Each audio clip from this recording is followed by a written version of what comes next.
నమస్తేనండి. అందరూ బాగుండాలని, లలితా పరమేశ్వరి అమ్మవారి ఆశీస్సులు మనందరిపైన ఉండాలని మనస్ఫూర్తిగా కోరుకుంటున్నాను. మీకందరికీ కూడా హోలీ పౌర్ణమి శుభాకాంక్షలు. పౌర్ణమి రోజున చిన్నపిల్లల నుంచి పెద్దల వరకు కూడా వయస్సుతో సంబంధం లేకుండా జరుపుకునే పండుగనే హోలీ పండుగ. ఒకరిపై ఒకరు రంగులు చల్లుకుంటూ ఆ రోజంతా కూడా ఉత్సాహంగా గడుపుతారు.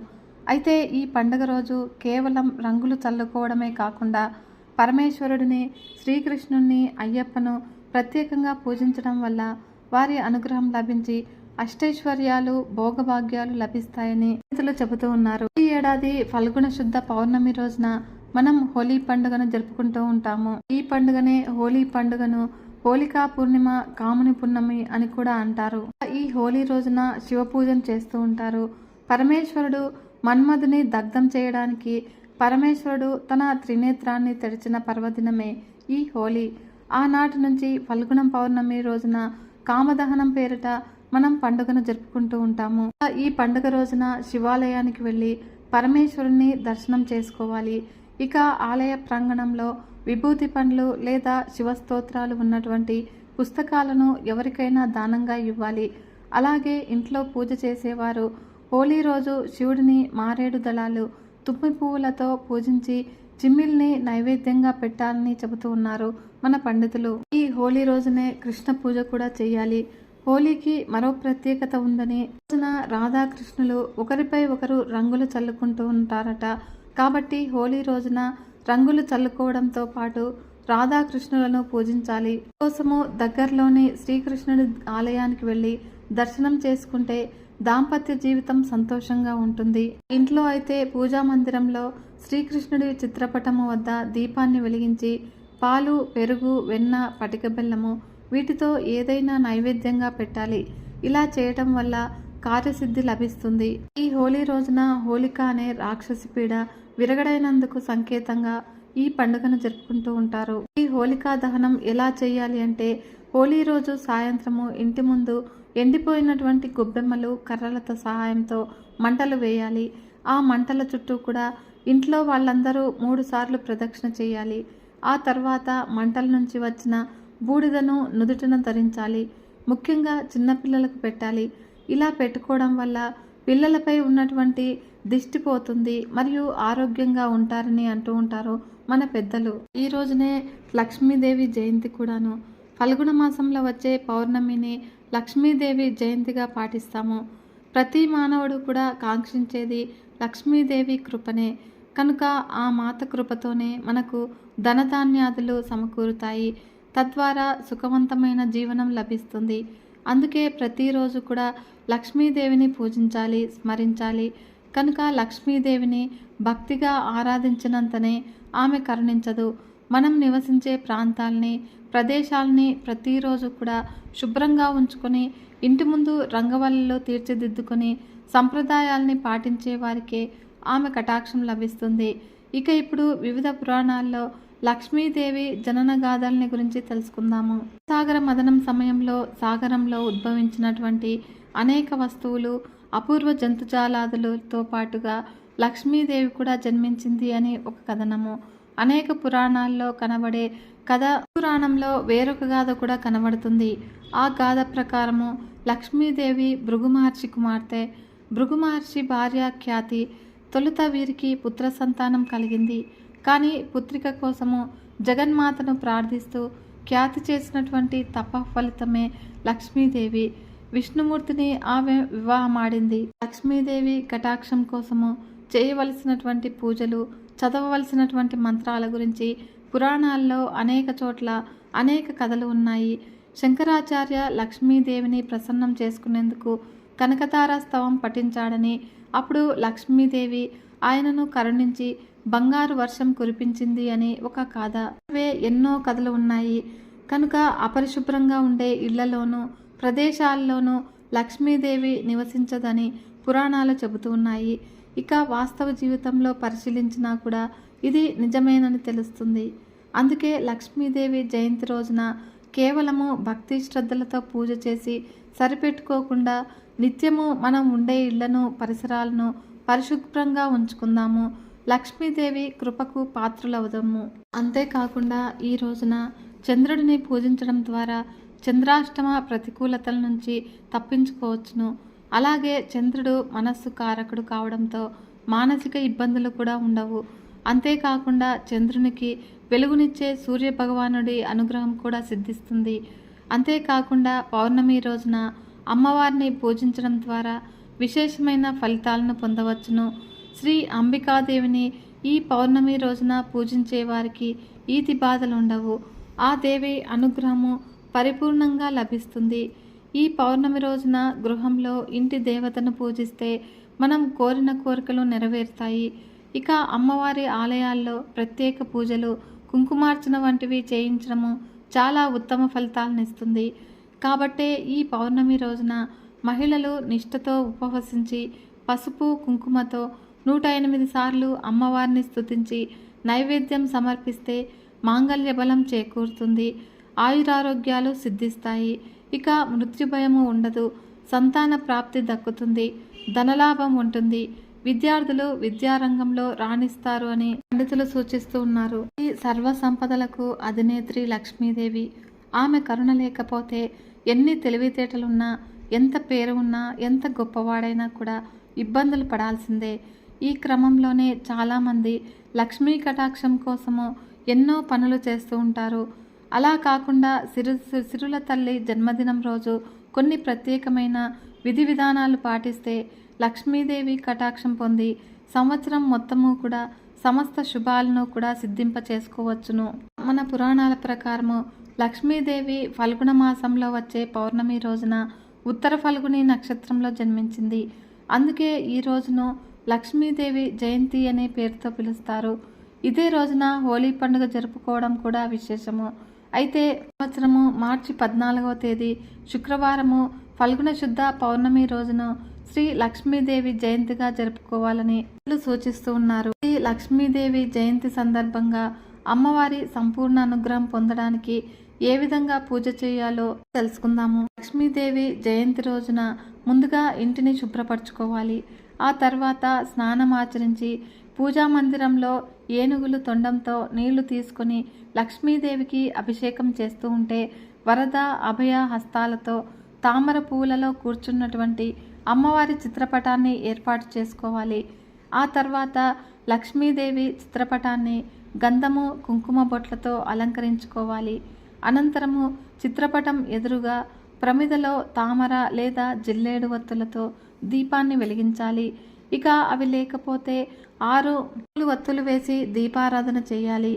ఇక లక్ష్మీదేవి జయంతి రోజున అష్టమూలిక తైలంతో దీపం పెడితే చాలా మంచిది అంటున్నారు పండితులు.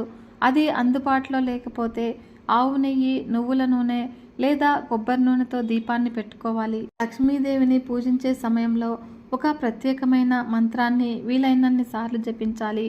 ఆ మంత్రం ఏమిటి అంటే లక్ష్మీ కమలవాసియే నమః, లక్ష్మీ కమలవాసినయే స్వాహ అనే మంత్రాన్ని చాలి. దీన్నే విమల మంత్రము అని కూడా అంటారు. అమ్మవారిని గులాబీ పూలు, పద్మ పుష్పాలతో సిరుల తల్లిని పూజిస్తే చాలా మంచిది. ఒకవేళ రకరకాల పువ్వులు అందుబాటులో లేకపోతే అక్షతల్లో కుంకుమ కలిపి వాటితో పైన చెప్పిన మంత్రాన్ని జపిస్తూ అమ్మవారిని పూజించినా కూడా మంచి ఫలితం ఉంటుంది. తర్వాత అమ్మవారికి వడపప్పు పానకాన్ని నైవేద్యంగా సమర్పించాలి. ఆపై ఈ ప్రసాదాన్ని ఇంట్లో ప్రతి ఒక్కరూ కూడా స్వీకరించాలి. ఈరోజు శ్రీ లక్ష్మీదేవి జయంతి రోజున అమ్మవారికి బెల్లం పొంగల్ని నైవేద్యంగా సమర్పించాలి. ఆ తర్వాత ముత్తైదువులను ఇంటికి పిలిచి కొద్దిగా బెల్లం పొంగల్ని తాంబూలంలో ఉంచి వాయనంగా ఇవ్వాలి. ఇలా చేసినా కూడా ఏడాది మొత్తము కూడా లక్ష్మీదేవి కటాక్షము సిద్ధిస్తుంది. అదేవిధంగా మారేడు దళం మీద గంధం రాసి దాన్ని లక్ష్మీదేవి ఫోటో వద్ద ఉంచి నమస్కారం చేసుకోవాలి. కనుక ఇలా చేసినా కూడా అమ్మవారి అనుగ్రహాన్ని పొందవచ్చును. కొందరి ఇళ్లలో లక్ష్మీదేవి విగ్రహం ఉంటుంది. అలా విగ్రహం ఉన్నవారు లక్ష్మీదేవి జయంతి రోజున కలిపిన నీళ్లతో అమ్మవారికి అభిషేకం చేసినా లేదంటే మారేడు దళాలతో అభిషేకం చేసినా కూడా మంచి ఫలితం ఉంటుంది. అయితే లక్ష్మీదేవి విగ్రహం ఉన్నవారు మాత్రము ఈరోజు ఖచ్చితంగా ఆవు పాలతో అభిషేకం చేయాలి అని, ఆ తర్వాత నీటితో కడిగి గంధం బొట్లు పెట్టి బెల్లం ముక్కను నైవేద్యంగా సమర్పించాలి. శ్రీ లక్ష్మీదేవి జయంతి రోజున ఈరోజు స్తోత్రాలు విన్నా చదివినా కూడా అన్ని శుభాలే కలుగుతాయి. అవేంటి అంటే కనకదార స్తోత్రము, శ్రీ సూక్తాన్ని ఈ రోజున భక్తి శ్రద్ధలతో ఎవరైతే పఠిస్తారో వారికి లక్ష్మీదేవి అనుగ్రహము తప్పక లభిస్తుంది. ఈ విధంగా లక్ష్మీదేవి జయంతి రోజున ప్రత్యేకమైన విధి విధానాలను పాటించడం ద్వారా లక్ష్మీదేవి సంపూర్ణ అనుగ్రహం పొంది సంవత్సరం మొత్తము కూడా సమస్త శుభాలను సిద్ధింపచేసుకోవచ్చును. ఈ రోజున కొన్ని పనులు చేయడం ద్వారా లక్ష్మీదేవి అనుగ్రహం పొందకపోగా లక్ష్మీదేవి ఆగ్రహానికి గురవుతారు. మరి అవి ఏమిటి అంటే సాయంత్రము 6 గంటలు దాటిన తర్వాత ఎట్టి పరిస్థితుల్లోనూ కూడా కొన్ని వస్తువులను కొనకూడదు అని పండితులు సూచిస్తూ ఉన్నారు. తెలిసి తెలియక ఇలా కొనడం వల్ల దురదృష్టం పట్టుకుని లక్ష్మీ కటాక్షం తగ్గిపోతుంది. సాయంత్రము 6 గంటలు దాటిన తర్వాత కొనకూడని వస్తువులు ఏంటి అన్న ప్రశ్నలకు తెలుసుకుందాము. ముఖ్యంగా సూర్యాస్తమయం తర్వాత ఎట్టి పరిస్థితుల్లోనూ కూడా ఉప్పు కొనకూడదు. స్వరూపమైనటువంటి ఉప్పును సాయంత్రము 6 దాటిన తర్వాత కొనుగోలు చేస్తే లక్ష్మీదేవి అనుగ్రహం తగ్గిపోతుంది. నువ్వుల నూనె కూడా సూర్యాస్తమయం తర్వాత కొనకూడదు. ఇలా చేయటం వల్ల శనిదోషం చుట్టుకుని అనేక రకాలైనటువంటి సమస్యలు ఎదురవుతాయని. ఆముదం గింజలు, ఆముదం నూనెను కూడా శని ద్వారా అనేకమైన ఇబ్బందులు కలుగుతాయి. ఇనుముకు సంబంధించినటువంటి ఎలాంటి వస్తువులు కూడా సాయంత్రము 6 గంటల తర్వాత ఎట్టి పరిస్థితుల్లోనూ కొనకూడదు. గొడ్డలి, కత్తులు, గడ్డపార, గుణపము లాంటి వస్తువులు కొనకూడదు. తోలు వస్తువులు కూడా సూర్యాస్తమయం తర్వాత కొనకూడదు. మరి కొంతమంది సాయంత్రము సమయంలో పర్సులు, బెల్టులు లాంటి తోలు వస్తువులు కొంటూ ఉంటారు. కాబట్టి వీటిని కొనుగోలు చేయకూడదు అని కొందరు ఆడవారు సాయంత్రం సమయంలో షాపింగ్లకు వెళ్తూ ఉంటారు. అప్పుడు పిన్నీసులు, సూదులు కొనకూడదును అని చెప్తున్నారు. ఇలా చేయటం ద్వారా లక్ష్మీదేవి అనుగ్రహం తగ్గిపోయి దరిద్ర దేవత చుట్టుకుంటుంది అని తెలిపారు. ఇంకా కొంతమంది తెలియక మంచం కింద కొన్ని వస్తువులు పెడుతూ ఉంటారు. అలా ఉంచడం వల్ల లక్ష్మీదేవి చూపు మీ పైన ప్రసరించకుండా ఇంట్లో నుంచి వెళ్ళిపోతుంది. డబ్బులను మంచము, పరుపులు, దిండ్ల కింద పెడితే లక్ష్మీదేవి అనుగ్రహం తగ్గిపోతుంది.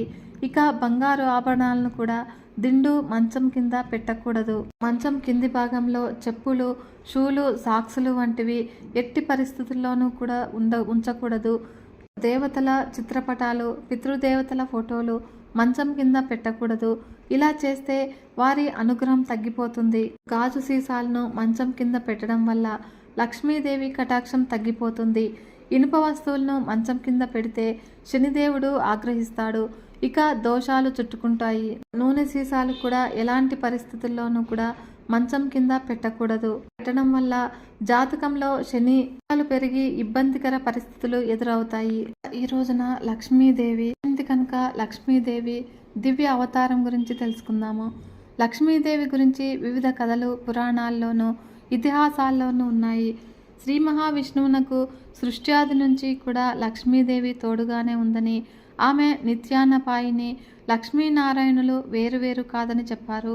అయితే సృష్ట్యాదిలో దేవి సృష్టిని పరిపాలించడానికి విష్ణువుకు తోడుగా ఉండమని లక్ష్మీదేవిని ప్రసాదించింది అని దేవి భాగవతంలో చెప్పారు.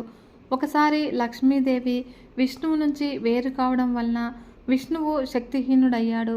అప్పుడు బ్రహ్మ ఆనతిపై భృగు మహర్షి తపస్సు చేయగా లక్ష్మీదేవి భృగువు ఖ్యాతిలకు కుమార్తెగా జన్మించింది. ఆమెను భృగువు విష్ణువునకు ఇచ్చి పెళ్లి చేశాడు కనుక లక్ష్మీదేవిని భార్గవి అని కూడా అంటారు. తర్వాత ఒకసారి దూర్వాసుని శాప కారణంగా లక్ష్మీదేవి వైకుంఠాన్ని వదిలి పాలసముద్రంలో నివసించింది. కనుక అమృతం పొందాలని దేవతలు, రాక్షసులు పాలసముద్రాన్ని, మందర పర్వతాన్ని కవ్వంగా చేసి వాసుకిని కవ్వపు త్రాటిగా చేయటం ప్రారంభించారు. ఇక ఆ సమయంలో పాలసముద్రం నుంచి కామధేనువు, ఐరావతము, కల్పవృక్షము మొదలైన వాటితో లక్ష్మీదేవి అవతరించింది. ఇక పాలసముద్రంలో నుంచి పుట్టింది కనుక ఆమె సముద్రరాజ కుమార్తె అయ్యింది. ఆమెతో పాటే జన్మించినటువంటి చంద్రుడు లక్ష్మీదేవికి సోదరుడయ్యాడు. ధనాది దేవత అయినటువంటి ఈ దేవిని శ్రీ మహావిష్ణువు భార్యగా చేసుకున్నాడు. విష్ణువు శక్తికి మాయకు కారణము లక్ష్మీదేవి తోడుండడమే అని అంటారు. భూదేవి కూడా లక్ష్మికి మరో అంశ అని చెబుతారు. కనుక దేవీ మహత్యంలో మహాశక్తియే మహాలక్ష్మిగా చెప్పబడింది. ఆమెను అష్టభుజ మహాలక్ష్మిగా వర్ణించారు. కాబట్టి విష్ణువు అవతారాలతో పాటు లక్ష్మీదేవి కూడా అవతరిస్తుంది అని చెప్పారు. రామావతారంలో సీతగా, కృష్ణావతారంలో రుక్మిణీదేవిగా, కలియుగంలో వెంకటేశ్వర స్వామివారికి అలమేలు మంగమ్మగా, విష్ణువుకు లక్ష్మీదేవి తోడై ఉంటుంది. లక్ష్మీదేవికి వివిధ పేర్లు ఉన్నాయి. చాలామంది దేవతల్లాగే లక్ష్మీదేవికి ఎన్నో పేర్లు ఉన్నాయి. అష్టోత్తర శతనామ స్తోత్రము, సహస్రనామ స్తోత్రం వంటివి ఉన్నాయి. ఎక్కువగా లక్ష్మీదేవిని పలికే పేర్లలో కొన్ని లక్ష్మి, శ్రీ, సిరి, భార్గవి, మాత, పలుకుతేనెల తల్లి, నిత్యానపాయని, క్షీరసముద్రరాజు తనయ, పద్మ, పద్మాక్షి, పద్మాసన, కమల, పద్మప్రియ, రమ, ఇందిర అని. లక్ష్మీదేవి రూపధారణ ఎక్కువగా లక్ష్మీదేవిని చతుర్భుజాలతోనూ ధన కుంభంతోనూ పద్మాసనగా, పద్మాలను చేతపట్టి సకలాభరణ భూషిత అయినట్లుగా చిత్రీకరించబడుతుంది. ఇక లక్ష్మీదేవి వాహనము గుడ్లగూబ. లక్ష్మీదేవిని ఎక్కువగా శుక్రవారమే ఎందుకు పూజిస్తారు అంటే, లక్ష్మీదేవిని గురు శుక్రవారాల్లో ప్రత్యేకంగా పూజిస్తారు. ఈ రోజులలో లక్ష్మీదేవిని ప్రార్థించి ఆమె ఆశీస్సులు పొందేందుకు వ్రతాలు కూడా చేస్తూ ఉంటాము. లక్ష్మీదేవికి ప్రీతికరమైన స్తోత్రాలు, స్తుతులు ఆ రోజున పఠిస్తాము.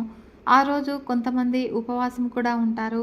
ఈ రోజున మానవులే కాదు, పురాణాల్లో రాక్షసులు సైతము కూడా శుక్రవారం నాడు లక్ష్మీదేవిని పూజించేవారని అనడానికి ఉదాహరణగా అనేక కథలు ఉన్నాయి. శుక్రవారమే లక్ష్మీదేవి పూజకు అనుకూలమైన దినంగా ఎందుకు పేరు వచ్చింది అంటే, రాక్షసులు కూడా ఈరోజు లక్ష్మీదేవిని ఎందుకు పూజించేవారు, అందులోన రాక్షస సంహారి అయినటువంటి విష్ణుమూర్తి భార్యను రాక్షసులు కొలవడమేమిటి అని ఈ సందేహాలన్నీ కూడా వస్తాయి. అయితే ఈ సందేహాలకు సమాధానం ఏమిటి అంటే, రాక్షసుల గురువు శుక్రాచార్యుడు. ఈ శుక్రాచార్యుల పేరు మీదుగానే శుక్రవారము అనే పేరు వచ్చింది అని మన హిందూ పురాణాలు చెబుతూ ఉన్నాయి. ఇకపోతే శుక్రాచార్యుడి తండ్రి భృగు మహర్షి. ఈ భృగు మహర్షి బ్రహ్మదేవుడి సంతానంలో ఒకరు. ఇతడు లక్ష్మీదేవికి తండ్రి కూడాను. అందుకే లక్ష్మీదేవికి భార్గవి అని పేరు కూడా ఉంది. ఈ విధంగానే లక్ష్మీదేవికి శుక్రాచార్యుడు సోదరుడవుతాడు. అందుకే ఆమెకు శుక్రవారము అంటే ప్రీతికరమైనది. కాబట్టే లక్ష్మీదేవి రూపురేఖల్లో, వస్త్రధారణలో కూడా రంగులకు కూడా ప్రాధాన్యం ఉంది. ఇక లక్ష్మీదేవి ఎక్కువగా ఎరుపు, ఆకుపచ్చ రంగు వస్త్రాలను ధరించినట్లుగా చిత్రాలు చిత్రీకరిస్తారు. ఇక ఎరుపు రంగు శక్తికి, ఆకుపచ్చ రంగు సాఫల్యతకు ప్రకృతి చిహ్నాలు. ప్రకృతికి లక్ష్మీదేవి ప్రతినిధి. అందుకే ఆమెను ఈ రెండు వస్త్రాల్లో ఎక్కువగా చిత్రీకరిస్తారు. ఇక లక్ష్మీదేవిని బంగారు ఆభరణాలు ధరించినట్లుగా చూపుతారు. అయితే బంగారము ఐశ్వర్యానికి సంకేతము. ఐశ్వర్యాది దేవత లక్ష్మీదేవి కాబట్టి ఆమెను బంగారు ఆభరణాల్లో అలంకరిస్తారు. ఇక విష్ణువు ఆరాధనలోనూ లక్ష్మీ పూజకు ప్రాధాన్యం ఉంది. లక్ష్మీదేవి అనుగ్రహంతో కానీ శ్రీ మహావిష్ణుమూర్తిని చేరలేరు. ఇక లక్ష్మీదేవి ప్రసన్నత లేకుంటే విష్ణువు భక్తులకు అందుబాటులో ఉండరు. సదాచారము, సత్ప్రవర్తన లక్ష్మీదేవికి ఆహ్వానాలు. కాబట్టి ఈ రెండు ఉంటే ముందు లక్ష్మీదేవి అనుగ్రహము, ఆ తర్వాత శ్రీ మహావిష్ణుమూర్తి అనుగ్రహాన్ని కూడా పొందవచ్చును. లక్ష్మీదేవిని దీపానికి రూపంగా, ప్రతిరూపంగా భావిస్తూ ఉంటాము. దీపం జ్యోతి పరబ్రహ్మం, దీపం జ్యోతి పరాయణము, దీపేన హారతే పాపం, దీపదేవి నమో నమః అంటారు కదా. దీపము పరబ్రహ్మ స్వరూపము. వెలుగుతూ ఉన్నటువంటి వత్తి ప్రకాశాన్ని ఇస్తుంది. ఆ కాంతి వలయము అందరిది కూడాను. దీపము పాప ప్రక్షాళన చేస్తుంది. ఇక దీపానికి ఒక అద్భుతమైన శక్తి ఉంది. అదే అంధకారాన్ని పటాపంచలు చేయడము. అంధకారము అంటే కేవలము చీకటిగా ఉండడమే కాదు, మన మనస్సులోని అజ్ఞానం కూడా అంధకారమే. కాబట్టి ఈ అంధకారాన్ని పటాపంచలు చేసి జ్ఞానాన్ని ప్రసాదించే మాత లక్ష్మీదేవి. కాబట్టే ఈ అద్భుత శక్తి కలిగి ఉన్నటువంటి దీపానికి ప్రతీకే లక్ష్మీదేవి. కాబట్టే దీపానికి మనము నమస్కరిస్తూ ఉన్నాము. దీపానికి నమస్కరించడమే కాదు, నమస్కరించి ప్రదక్షిణలు చేసి పండుగలు చేసుకుంటూ ఉన్నాము. దీపావళి ఇటువంటి పండుగే కదా. కాబట్టే ఈ దృష్టితో చూస్తే దీపానికి ఎంతో ప్రాధాన్యత ఉంది. కాబట్టే ఏ పని ప్రారంభించాలి అన్నా దీపం వెలిగించి ప్రారంభిస్తాము. కనుక దైవారాధనకు కూడా దీపం వెలిగించే ప్రారంభిస్తాము. దీపారాధన చేయకుండా అసలు ఏ పుణ్యకార్యం కూడా చేయరు. కాబట్టే దీపానిది ఎప్పుడూ కూడా ఊర్ధ్వ దృష్టి, అధో దృష్టి దానికి లేదు. అంటే కిందకి చూడదు, ఎప్పుడూ కూడా పైకే చూస్తూ వెలుగుతూ ఉంది. మన మనస్సు కూడా ఊర్ధ్వ జగత్తుపైనే లగ్నం కావాలి అని చెబుతూ ఉంటుంది. ఇక్కడ ఊర్ధ్వ జగత్తు అంటే కేవలము స్వర్గలోకం మాత్రమే కాదు, జీవితంలో ఎదుగుదల అని కూడాను. ఎన్ని కష్టాలు వచ్చినా ఆశావాదంతో జీవిస్తూ శక్తివంతమైనటువంటి దీపాన్ని దైవారాధన చేసే సమయంలో కొన్ని సూత్రాలు పాటిస్తూ దేవుని వద్ద ఉంచాలి. ఇక అమ్మవారి పూజలో నూనె దీపాన్ని ఎడంవైపు, ఆవు నెయ్యి దీపాన్ని కుడివైపు వెలిగించాలి. ఇక జపం చేసేటప్పుడు జపమాలపై వస్త్రం కప్పి ఉంచాలి. మాల బయటకు కనిపించకూడదు. దీపము శివునికి ఎడమవైపు, విష్ణువుకు కుడివైపు ఉండాలి. ఏ దైవానికైనా కూడా దీపం ఎదురుగా మాత్రం ఉంచరాదు. లక్ష్మీదేవికి అక్క కూడా ఉంది. ఆమె పేరే జ్యేష్ఠాదేవి. లక్ష్మీదేవికి ఐశ్వర్యానికి దేవత అయితే ఈ జ్యేష్ఠాదేవి దారిద్ర్య దేవత. ఒకసారి వీరిద్దరికీ కూడా ఒక చిన్న అనుమానం వచ్చింది. ఆ అనుమానం ఏమిటి అంటే తమలో ఎవరు చాలా అందంగా ఉన్నారోనని. ఇక ఈ విషయమై వీరిద్దరూ కూడా వాదించుకుంటూ ఉండగా వారికి ఎదురుగా ఒక వ్యాపారి వస్తూ కనిపించాడు. ఇక వాదించడం ఆపి ఆ వ్యాపారిని అడిగి నిజం తెలుసుకోవాలి అని అనుకున్నారు ఇద్దరు కూడాను. అలా అనుకున్నదే తడవుగా జ్యేష్ఠాదేవి, లక్ష్మీదేవులు కూడా అతడి ముందుకు వెళ్ళి నిల్చున్నారు. తామిద్దరము ఎవరమో కూడా అతడికి వివరించి చెప్పారు. ఇక ఐశ్వర్య దేవత, దారిద్ర్య దేవత ఇద్దరూ కూడా ప్రత్యక్షమై కనిపించి అలా అడిగేసరికి ఆ వ్యాపారికి నోట మాట రాలేదు. ఇలా ఇద్దరూ కూడా ఒకేసారి కనిపించినందుకు సంతోషించాలో లేదా బాధపడాలో కూడా అతడికి తెలియడం లేదు. ఏదైతే అది అయింది అని మనసుకు సర్ది చెప్పుకున్న ఆ వ్యాపారి ఆ దేవతలిద్దరికీ కూడా నమస్కరించారు. ఇంతకీ మీరిద్దరికీ కూడా వచ్చినటువంటి సందేహం ఏమిటో చెప్పండి అని అడిగాడు. అప్పుడు జ్యేష్ఠాదేవి, లక్ష్మీదేవిని కూడా ఇద్దరు తమకు వచ్చినటువంటి సందేహాన్ని చెప్పి ఎవరు అందంగా ఉన్నారో చెప్పమని అడిగారు. తెలివిగా ఇద్దరిని కూడా మెప్పించినటువంటి ఆ వ్యాపారి గురించి తెలుసుకుందాము. వ్యాపారి అంటూ ఉన్నాడు, అమ్మ ఓ మహాలక్ష్మీదేవి, నువ్వు ఇంట్లోకి వస్తూ ఉన్నప్పుడు నీ అంత అందమైన స్త్రీ భూలోకంలో కానీ స్వర్గలోకంలో కానీ ఎవరూ కూడా ఉండరు అని అన్నాడు. అలాగే అమ్మ ఓ జ్యేష్ఠాదేవి, నువ్వు ఇంటి నుంచి బయటకు వెళ్తూ ఉంటే నీ అందము, సొగసు వర్ణించేందుకు మాటలు కూడా చాలవు. ఆ సమయంలో వ్యాపారి భయంతో వణికిపోతూ ఉన్నాడు. ఇద్దరిలో కూడా లక్ష్మీదేవి అందమైనది అని అతడికి తెలుసు. అయితే నిజాన్ని చెబితే జ్యేష్ఠాదేవికి కోపం వస్తుంది. ఆమెకు కోపం వస్తే తనను ఇంకా పేదవాడిని చేస్తుంది అని తెలుసు. ఇక లక్ష్మీదేవి అందంగా లేదని చెబితే ఆమెకు కోపం వచ్చి తనకున్నటువంటి ఈ మాత్రం సంపద కూడా లేకుండా చేస్తుంది. ఇక ఏం చేసేది భగవంతుడా అంటూ తల పట్టుకున్నాడు ఆ వ్యాపారి. ఇంతలో ఆ వ్యాపారికి ఓ మెరుపులాంటి ఆలోచన వచ్చింది. అప్పుడు వెంటనే, ఓ అమ్మ, ఓ మహాలక్ష్మి, నువ్వు ఇంట్లోకి వస్తూ ఉన్నప్పుడు నీ అంత అందమైన స్త్రీ భూలోకంలో కానీ స్వర్గలోకంలో కానీ ఎవరూ కూడా ఉండరు అని అన్నాడు. అలాగే అమ్మ ఓ జ్యేష్ఠాదేవి, నువ్వు ఇంటి నుంచి బయటకు వెళ్తూ ఉంటే నీ అందము, సొగసు వర్ణించేందుకు మాటలు కూడా చాలవు. ఇక ఆ సమయంలో నీ అందాన్ని ఎవరితోనూ కూడా పోల్చలేము అని అన్నాడు. అయితే ఆ వ్యాపారి ఎవరి మనసులను కూడా నొప్పించని విధంగా చెప్పిన తీరు జ్యేష్ఠాదేవి, లక్ష్మీదేవిలను కూడా సంతృప్తిపరిచింది. అప్పుడు అతడు ఇద్దరినీ కూడా విజేతలుగా నిర్ణయించారని వారిద్దరూ కూడా అర్థం చేసుకున్నారు. దాంతో ఇద్దరూ కూడా అతడి నిర్ణయానికి సంతోషపడుతూ అక్కడి నుంచి మాయమయ్యారు. ఇక్కడ అర్థం చేసుకోవాల్సింది ఏమిటి అంటే దేవి, లక్ష్మీదేవిలు ఎవరికి వారు విజేతలమని అనుకుంటూ వెళ్లారే గాని నిజానికి నిజమైన విజేత ఈ వ్యాపారే. ఎందుకంటే అతడు ఐశ్వర్య దేవత అయిన లక్ష్మీదేవి అభిమానాన్ని పొందటమే కాకుండా లక్ష్మీదేవి బద్ధ శత్రువైనటువంటి జ్యేష్ఠాదేవిని సైతము సంతృప్తిపరిచాడు. కాబట్టి నిజమైన విజేత వ్యాపారి ఇక్కడ. లక్ష్మీదేవి మన ఇంటికి రావాలి అంటే మనం చేయవలసినటువంటి పని ఏమిటో ఈ కథ ద్వారా మనకు తెలుస్తుంది. రోజు రాజు మంత్రి మారువేషంలో రాజ్యంలో తిరుగుతూ ఉండగా ఒక బందిపోటు గుంపు వాళ్ళపై దాడి చేస్తారు.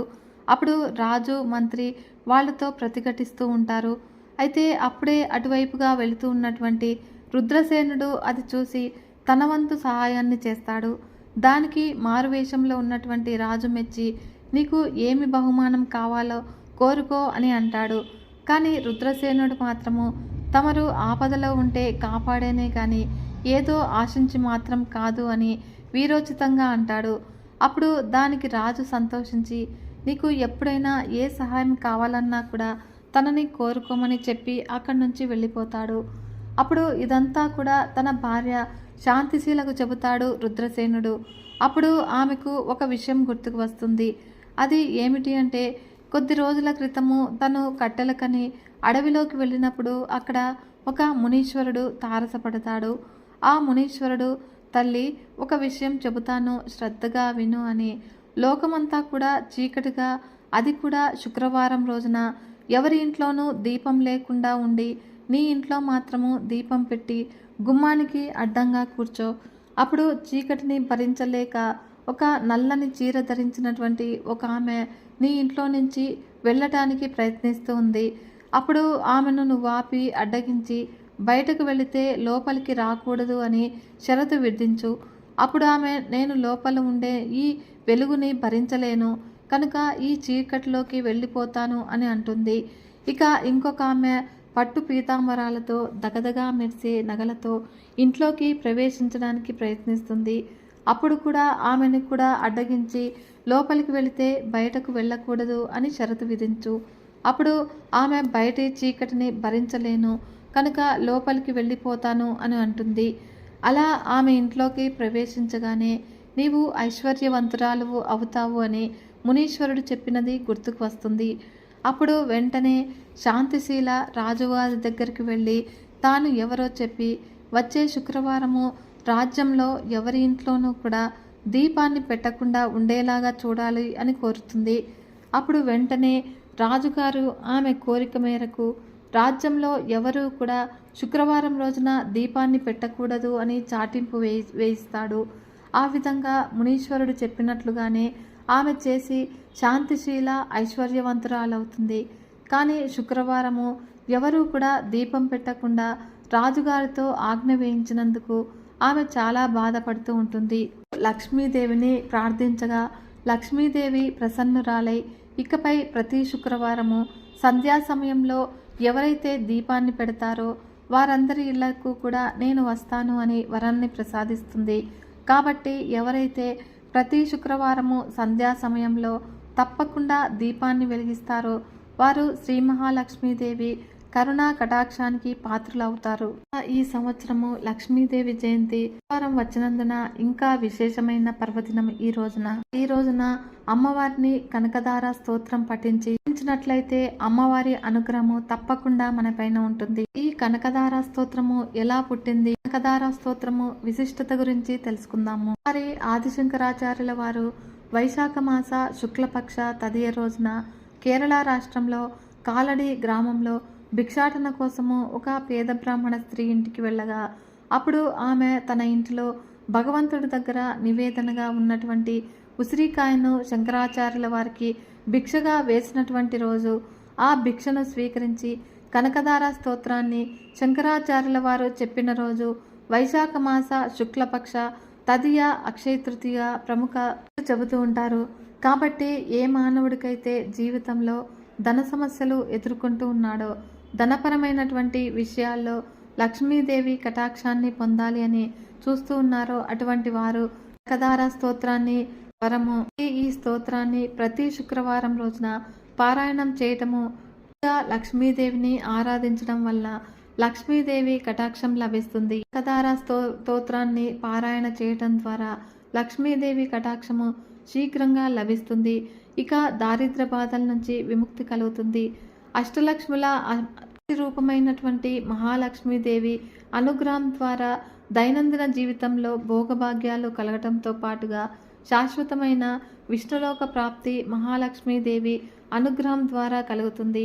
అదే నిజమైన సంపద, అదే నిజమైన లక్ష్మీ కటాక్షము. ఈ రోజున స్తవము అర్థం గురించి తెలుసుకుందాము. మహాలక్ష్మీదేవి మొగ్గలతో శోభిల్లే గానుగు చెట్టును ఆడుతుమ్మెదలు ఆశ్రయించినట్లుగాను, గానుగు వృక్షము మాదిరి చల్లనివాడు నల్లనివాడు అయినటువంటి శ్రీ మహావిష్ణువు ఆనందం వల్ల ఏర్పడినటువంటి గగురుపాటుతో కూడిన శరీరాన్ని, మంగళదేవత అనే సార్థక నామాన్ని ధరించిన శ్రీ మహాలక్ష్మీదేవిని ఆశ్రయించి ఉంది. ఆమెకు విష్ణు వక్షస్థలమే నివాస భూమి కదా. అలాంటి సకలైశ్వర్యాలకు కూడా నిలయములైనటువంటి ఆ జగజ్జనని కరుణా కటాక్ష వీక్షణాలు నా మీద ప్రసరించి నాకు శుభములిచ్చుగాక. కలువ మీద ఆడుతుమ్మెద ప్రీతితో వాలినట్టుగా శ్రీ మహాలక్ష్మీదేవి సుందరమైన చూపులు ప్రణయం చేత తన నాథుడైనటువంటి నారాయణుని చూచుటకు ముందుకు సాగుతూ ఉన్నాయి. ఆయన తన్ను చూసినప్పుడు సిగ్గుతో ఆమె చూపులు వెనుకకు మరలుతూ ఉన్నాయి. ఈ విధంగా ప్రణయం చేత ఆయన తన వైపు చూడనప్పుడు వీక్షిస్తూ ఆయన చూపులు తన మీదికి వాలినప్పుడు తో వెనుకకు మరలుతూ ఉన్నటువంటి ఆ కలుములు చెలి చూపులు నా మీద ప్రసరించి నాకు సిరి సంపదలు అనుగ్రహించుగాక. కలువ పూలు లోపలి భాగం వలె నల్లని కాంతితో విలసిల్లు శ్రీ మహాలక్ష్మీదేవి క్రీగంటి చూపు సమస్త స్వర్గ సామ్రాజ్యపత్యాన్ని కూడా తన భక్తులకు అనుగ్రహించడానికి శక్తి కలిగి ఉంది. ఆ చూపు ఘాతకుడైనటువంటి శ్రీ మహావిష్ణువునకు సైతము మిక్కిలి ఆనందాన్ని కలిగిస్తుంది. అలాంటి ఇందిరాదేవి అరవిసిరిసినటువంటి కనుచూపు నాయందు త్రుటికాలము నిలిచియుండుగాక. మూసుకున్నటువంటి కన్నులు గలవాడు, ఆనందానికి ఆధారమైన వాడు అయినటువంటి నారాయణుని ప్రీతితో పొంది రెప్పపాటు లేనిది, పరవశమైంది, అరమూసినటువంటి కనురెప్పలు గలది అయినటువంటి ఓరగంటితో సిగ్గు బరువున వీక్షిస్తూ ఉన్నటువంటి రమాదేవి నేత్ర దృష్టి నాకు సంపదలు ప్రసాదించుగాక.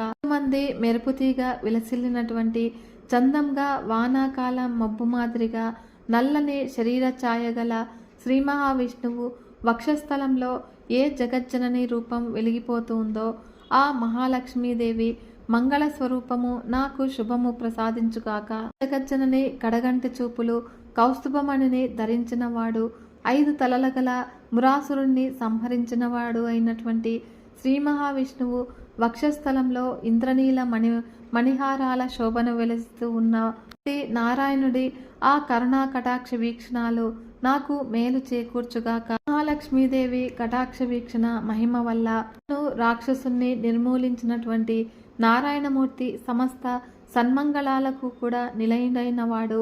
అనురాగభరితమైన ఆ దేవేరి దృష్టి తన మీద రాలడం వల్లనే కామపరవశుడై జగద్రక్షణ కార్యము ఆయన చక్కగా నిర్వర్తిస్తూ ఉన్నాడు. వాడివేడి లేని దేవి తిన్నని క్రీగంటి చూపు నా మీద ప్రసరించి నన్ను కృతజ్ఞుణ్ణి కావించుగాక.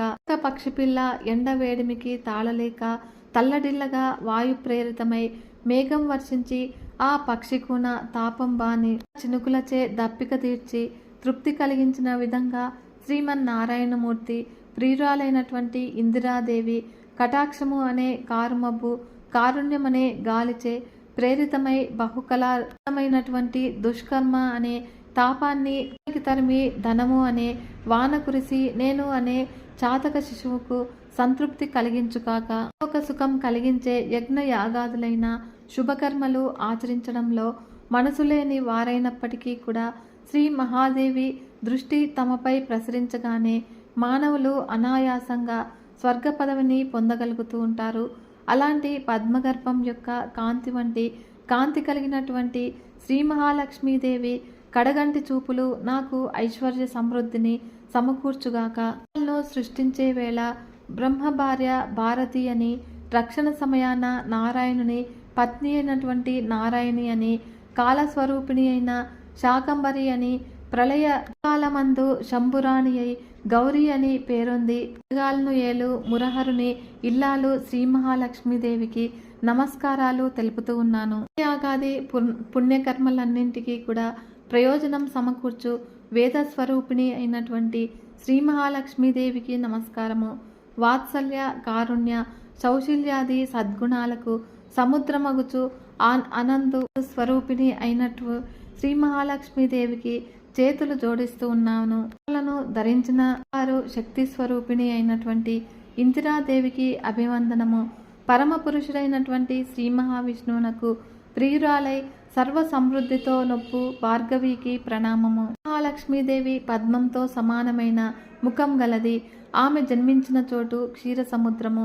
పాలకడలి యందు జన్మించిన చంద్రునితో అమృతంతో పాటు ఆమె కూడా జన్మించింది కనుక ఆమె చంద్ర సహోదరి. ఆమె శ్రీమన్నారాయణునకు ప్రియురాలు. అలాంటి జగజ్జననికి నమస్కారము. దారిద్ర్యమోచన స్తోత్రంలో లక్ష్మీదేవి పద్మ అని, పద్మాలయ అని, పద్మప్రియ అని, పద్మహస్త అని, పద్మాక్షి అని, పద్మసుందరి అని, పద్మద్భవ అని, పద్మముఖి అని, పద్మమాలాధర అని, పద్మిని అని, పద్మగంధిని అని కీర్తించబడింది. ఆమె ముఖాదులకు పద్మంతో సామ్యం చెప్పడం వల్ల సౌరభ్యాలకు ఆమె స్థానమని వర్ణించారు. చంద్రుని తోబుట్టు అని చెప్పడం వల్ల, ఆమె అమృత సహోదరి అని పేర్కొనడం వల్ల, ఆమెను ఎంత సేవించినా తనివి తీరదు అని, ఆమె పుట్టిన చోటు రత్నాకర మనడం వల్ల ఆమె సర్వేశ్వరి తత్వాన్ని ప్రశంసించినట్లయింది. వారు తామరగద్దెపై కూర్చుండు మహాలక్ష్మీదేవికి వందనము. దేవాలయానికి నాయకురాలైన మహాదేవికి నమస్సు. దేవతలు మొదలైన సాధువర్గమునందు కారుణ్యం కలిగిన ఆ చల్లని తల్లికి స్థుతులు.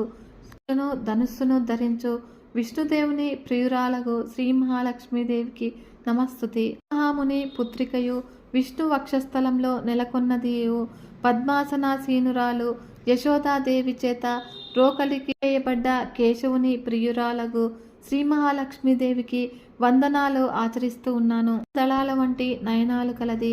తేజస్వరూపిణి, లోకాలకు కన్న తల్లి, స్వరూపిణి, దేవతలు మొదలైన వారి చేత పూజింపబడుతూ ఉన్నది.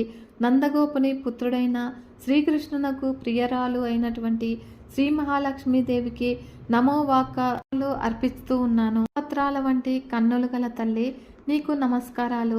సమస్త సంపదలను సమకూరుస్తాయి. అన్ని ఇంద్రియాలకు ఆనందం కలిగిస్తాయి. సామ్రాజ్య వైభవాలను అనుగ్రహిస్తాయి. పాపాలు నిశ్శేషంగా రూపుమాపుతాయి. పూజ్యురాలవైన ఓ మాత, నీ చరణాలకు వందనాలు సమర్పిస్తూ ఉన్నాను. నన్ను కృతార్థుణ్ణి తల్లి. ఆ శ్రీ మహాలక్ష్మీదేవి నిన్ను కొలిచేవారికి నీ కృపా కటాక్ష వీక్షణాలు అర్థములను సంప్రాప్తింపచేస్తాయి. శ్రీహరి ప్రాణనాయకమైన తల్లి, నీవు వాక్కాయములచే త్రికరణాల చేత సేవిస్తూ ఉన్నాను. నన్ను అనుగ్రహించు. రేకుల వంటి కళ్ళు గలది. తామర మొగ్గ చేత ధరించినది. మిక్కిలి తెల్లని కలువ కట్టినది. గంధపు పూతతో మెడలో పూలదండతో విరాజిల్లునట్టిది. మనస్సునకు ఇంపు కొలుపు అందచందాలు గలది. మృగాలకు కూడా సిరి సంపదలను ఒసగుంటంటిది. బలైశ్వర్య వీరశక్తి తేజస్సులనే 6 గుణాలతో వెలుగొందునది.